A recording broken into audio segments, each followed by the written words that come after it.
दादा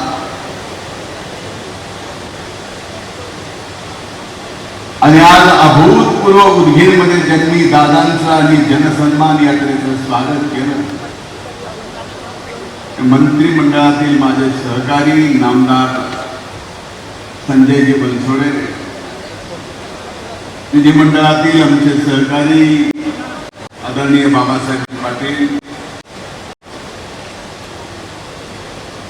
आदरणीय आमदार विक्रमजी काळे, पक्षाचे जिल्हाध्यक्ष माननीय अफसरजी शेख, प्रदेश सरचिटणीस व्यंकटजी बेदरे, बालाजीराव भोसले, सय्यद जानिया, वसंतराव पाटील, प्राध्यापक शामरावजी डावळे,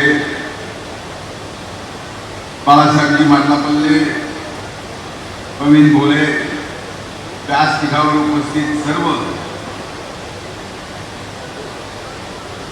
या मतदारसंघातील जिल्ह्यातील राष्ट्रवादी काँग्रेस पक्षाचे महायुतीचे सर्व सन्माननीय नेते आणि आजच्या या जनसन्मान यात्रेच्या निमित्तानं सर्वाधिक आमच्या भगिनी ज्या दादांना आशीर्वाद द्यायला आल्यात, इथं उपस्थित आमच्या मायमाऊली वडीलधारी मंडळी, मोठ्या उत्साहात असलेल्या माझ्या तरुण भावांना आणि इथं उपस्थित पत्रकार मित्रांनो, बऱ्याच दिवसांनी उदगीरला बनसोडे साहेबांनी बोलवलं आणि माझ्या माहितीप्रमाणे मलाच उशिरा बोलवलंय अशातला भाग नाही, दादांना सुद्धा तेवढंच उशिरा बोलवलेलं आहे, बरोबरच होते.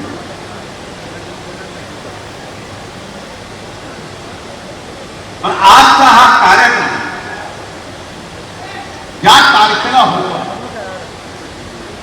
याच भागात, याच लातूर जिल्ह्यामध्ये आजच्याच तारखेला 30 वर्षापूर्वी महाभयंकर भूकंप झाला. त्या भूकंपात अनेक जण गेले. त्या सर्वांना मी सर्वप्रथम आदरांजली अर्पित करतो.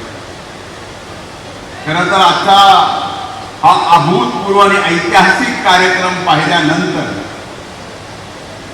संजयजी, मला वाटत नाही की आपल्या विरोधात आता ज्यांनी हिंमत दाखवली ते सुद्धा उभारायला हिंमत करते.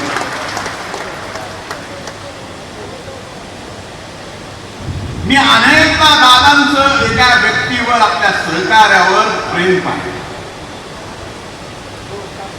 अनेकदा एखाद्या आपल्या सहकार्यावर दादांनी दिलेली ताकद पाहिली. पण उदगीरमध्ये आल्यानंतर याच्या पलीकडे दादा काय आहे हे मला या ठिकाणी दिसलं. मला वाटलं संजय बनसोडेंना फक्त क्रीडा आणि बंधनेच दिले का काय, मंत्री बदलले, पण मंत्रीपदासोबत मतदारसंघाच्या विकासासाठी संजयजी फक्त तुम्हाला 6,000 कोटी रुपये या ठिकाणी दिले. 5 वर्षात 6,000 आणि मंत्रीपद असलं उदाहरण. दादा, हे फक्त संजयच्या बाबतीतच आपण करू शकतो. पण एक निश्चित आहे, आज त्यावेळेस जनसन्मान यात्रेच्या निमित्तानं दादा बाहेर पडल्यानंतर या महाराष्ट्रामध्ये जनसन्मान यात्रेच्या निमित्तानं या महाराष्ट्रातल्या आमच्या भगिनी दादांना राखी बांधून जे आशीर्वाद देतात, ते आशीर्वाद संजयजी आपल्या सगळ्यांना येणाऱ्या काळात तारून नेणाऱ्या आमच्या या माय मौल्यात त्यांच्या आशीर्वादातून आम्हाला तारून नेणार. मला काही गोष्टीची कमाल वाटते. ज्या वेळेस माझी लाडकी बहीण योजना दादांनी शेवटच्या बजेटमध्ये आणली, बजेटमध्ये आणल्या या लाडक्या बहिणीच्या योजनेवर एवढ्या टीका झाल्या, असं होऊ होऊच शकत नाही. पुन्हा म्हणले पैसे आणणारच कुठून, पुन्हा म्हणले पैसे आले तर देणारच कुठून, पुन्हा ज्यावेळेस 2 महिन्याचे एकदाच 3000 रुपये दिले ते म्हणजे असं कसं झालं, हे सगळं चुकीचं आहे, आम्ही कोर्टात जाऊ. म्हणजे महाराष्ट्रातल्या मानमावल्यांना महिन्याला 1500 रुपये दादाच्या ठिकाणी देत असतील, महायुतीचं सरकार देत असेल, तर इथं मात्र महाविकास आघाडीच्या सर्व नेत्यांच्या पोटात दुखायला लागलं की म्हणजे अरे असं जर बहिणीला 1500 रुपये महिन्याला गेले तर आपलं काही खरं नाही. पुन्हा आरोग्य म्हणलं बहीण लाडक्या झाल्या, बहीण लाडक्या झाल्या तर भावाने काय करावं, भाऊ लाडके नाहीत का, भावासाठी योजना दिल्या तर म्हणजे आता भाऊ लाडके झाले, शेतकऱ्यांचं काय. आता शेतकऱ्यांना आता 1 रुपया विमा दिला, 6,000 रुपये केंद्र सरकारचे, 6,000 रुपये राज्याचे, 12,000 रुपये वर्षाला. एवढ्यावर इथं बरेच जण शेतकरी आले, 7.5 HP मोटर असणारा शेतकरी हात वर करावे एखादा, 7.5 HP 5-7 हातावर झाले. बिल किती येत होतं, बिल म्हणजे असंच होतं का.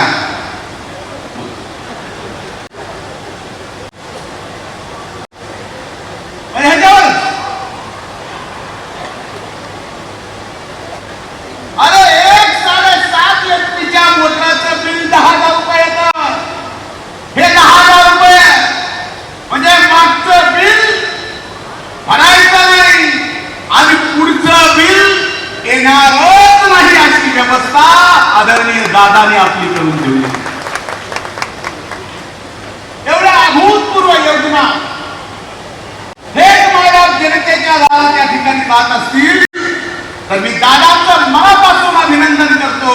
या मराठवाड्याच्या मातीत आपलं स्वागतही करतो आणि दादा यापुढेही जेवढं देता येईल तेवढं या मराठवाड्याला सुद्धा द्या, कारण शेवटी मराठवाड्याचा विकास हा मागे पडलेला आहे आणि या विकासाकडे आपण लक्ष दिलं तर आम्ही सुद्धा पश्चिम महाराष्ट्रासारखं, कोकणासारखं या ठिकाणी ताकदीनं आमच्या भागाचा विकास करू एवढंच या निमित्तानं बोलतो. थांबतो. खूप खूप धन्यवाद. जय हिंद, जय महाराष्ट्र. अजय दादा तुम आगे बढ़ो.